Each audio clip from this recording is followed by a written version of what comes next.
For today, let's discuss about your uremic syndrome, a problem that's still under your urinary and renal problems.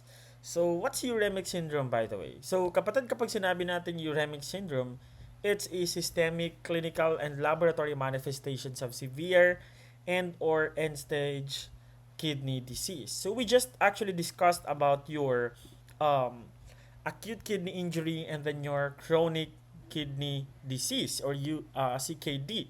So your uremic syndrome is actually an outcome or it's the end condition of your chronic kidney disease. That's why in your end stage kidney disease, uremic syndrome may happen. Okay? So what is uremic syndrome in the first place? So it happens because of accumulation of nitrogenous wastes, which includes your blood urea nitrogen from the word itself, creatinine, your uric acid. So all of those things, guys, are your nitrogenous waste products in the blood, no?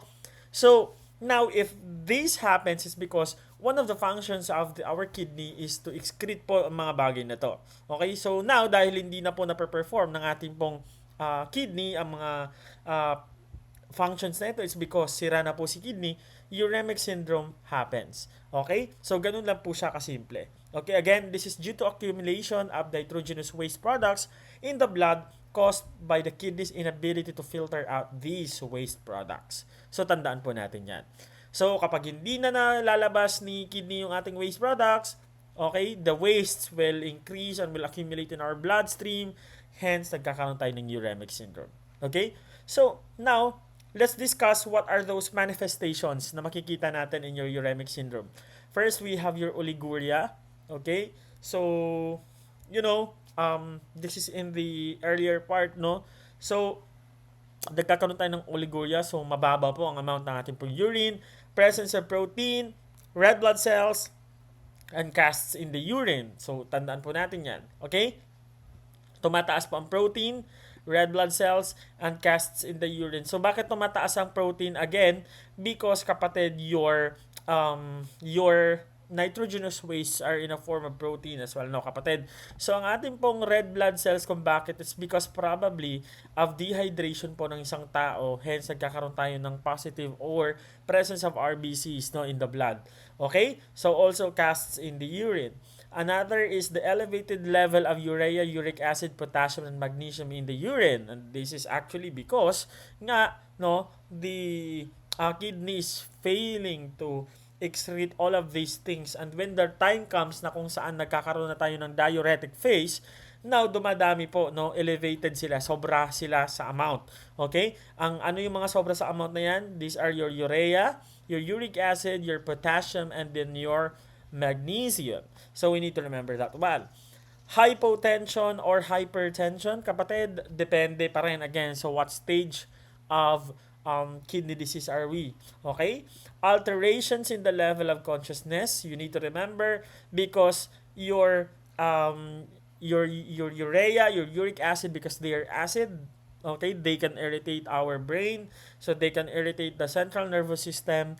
Hence, it may alter the level of consciousness, okay? So, may alterations po sa consciousness po ng ating pasyente.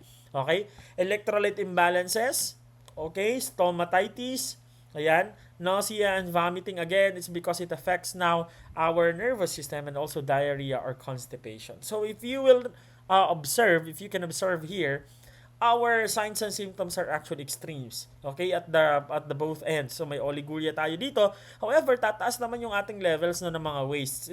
It's because it depends on what phase we are now. Okay? So you need to remember these things. Okay.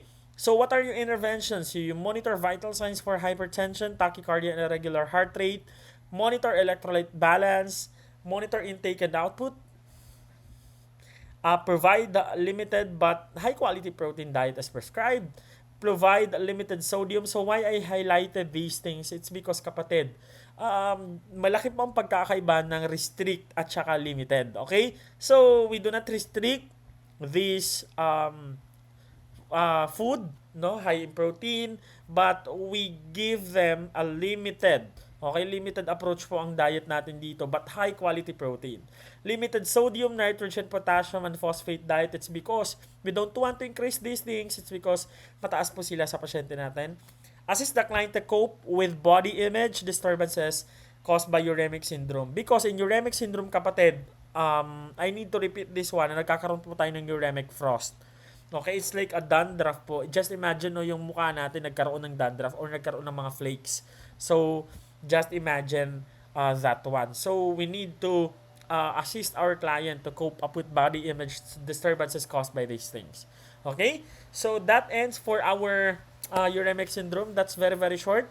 Hence, maraming salamat kapatid for being with us. So, patapos na po tayo ng urinary and renal problems. So, bear with me. So, we end these things. So, may mga paunti-unti na lang po tayong concepts na pag-uusapan. Maraming salamat po.